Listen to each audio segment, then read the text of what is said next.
said this was holy ground. The Apostle Paul has walked here. It's holy ground. We're like, yeah, we know. How do you know what he knew? Do you know why we're so happy?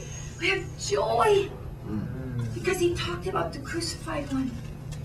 You know, I mean, really, and people got so religious. They're like, you have to stop. I'm like, we're outside.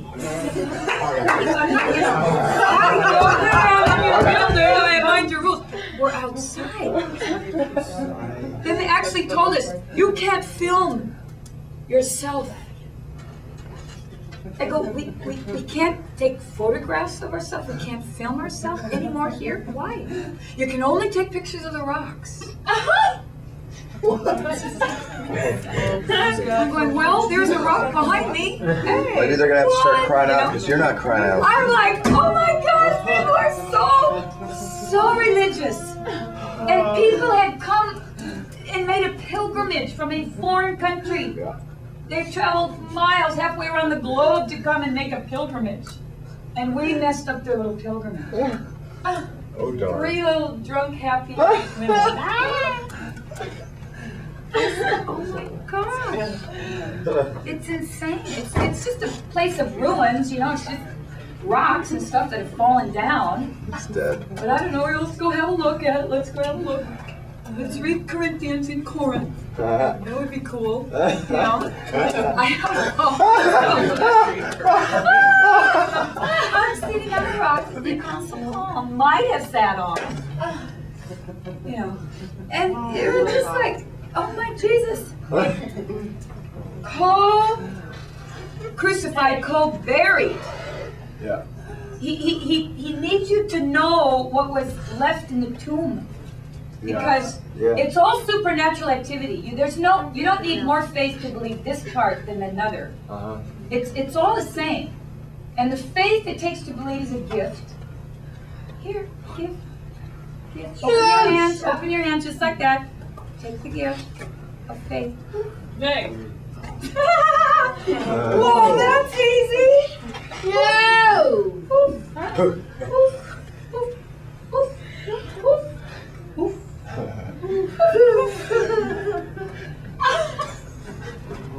Hey.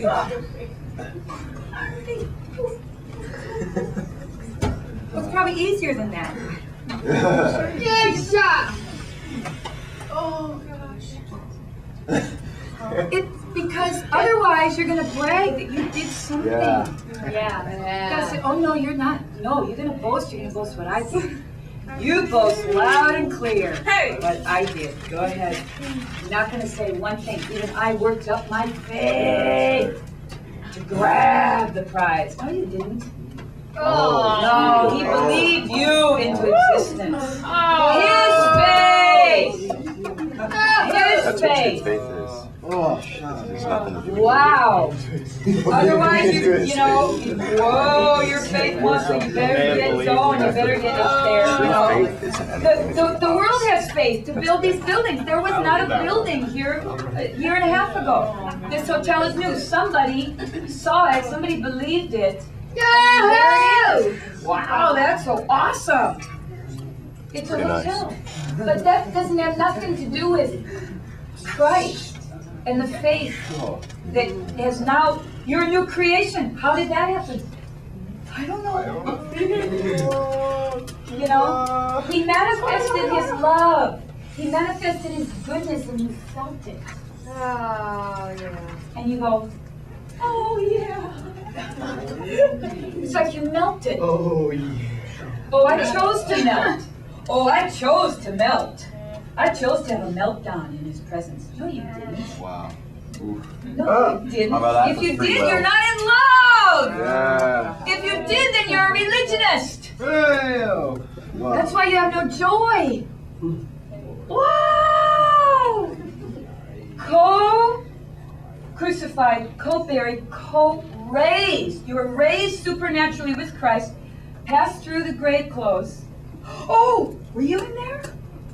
Oh, I don't know. That's holy. Now that's holy. You ain't gonna go in there. Oh. But how confused if you're not disconnected from any of it. You know, and it's not a mental activity you're trying to figure out with your mind. Wow! You believe with your heart. You're receiving it like a child. Like a child. Wow. Oh, I know. And and when I looked at the word "co" in the concordance, I started realizing there's a lot of other words which have this little thing, and it means, you know, it denotes a union. It denotes union. Co means it's the closest union that can be. The way a word is described. Wow. Okay? And I discovered there's a lot of other words here in the Greek. Co-mingle, co-participant, co-heir. Oh, Shabbat.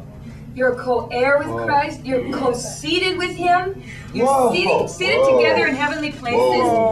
Co-seated. You're seated with Him. You're co-worker. Wow. You're not alone anywhere.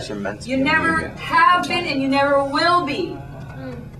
I don't care if you feel like it. Your emotions are not included in this. They will. Your emotions will line up as you start meditating on this is true. Meditating on the truth, feeding yourself on the truth, what He did and what He included you in. You are feasting and partaking of His body, His crucifixion. You're drinking His blood.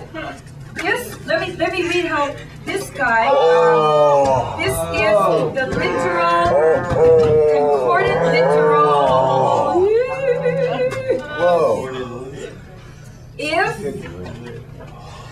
If children, enjoyers also of an allotment, enjoyers indeed of an allotment of God, yet joint enjoyers of Christ's allotment. So you're a joint enjoyer. You're a co. There is in a.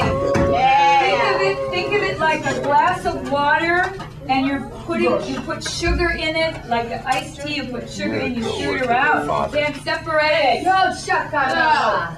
It's mixed. You're connected, vitally connected, in union with Christ. You're the co-worker of the Father. That's what the cross says. He united Himself with you. How can He unite Himself anymore with you in your worst, in your corruption, in your criminal activities, in your filth, in your lies, in your cheating, in your every awful thing. Oh! Oh, Jesus. And allowed Himself to be lifted up. And He took all the shame, so you cannot have any more shame. Not an ounce of shame ever on a believer. Yeah. He took all the shame. That's right. No, He took it all. There's nothing left for you. He says, now He says, you want to carry something? Carry my shame. It's not yours, it's mine. You associate yourself with Him. Do you get it? Do you get it? He took it off of you. He took it completely on Himself. No longer on you. And for the rest of your life, you will discover what He took. And He took you on Himself. The old man, the body of sin, the corrupt carnal nature, with its passions and lusts. All of it. All of it. All of it. All of it. Oh yes, oh yes. Scandalous cross. We love the scandal. Scandal of the cross, the stumbling block.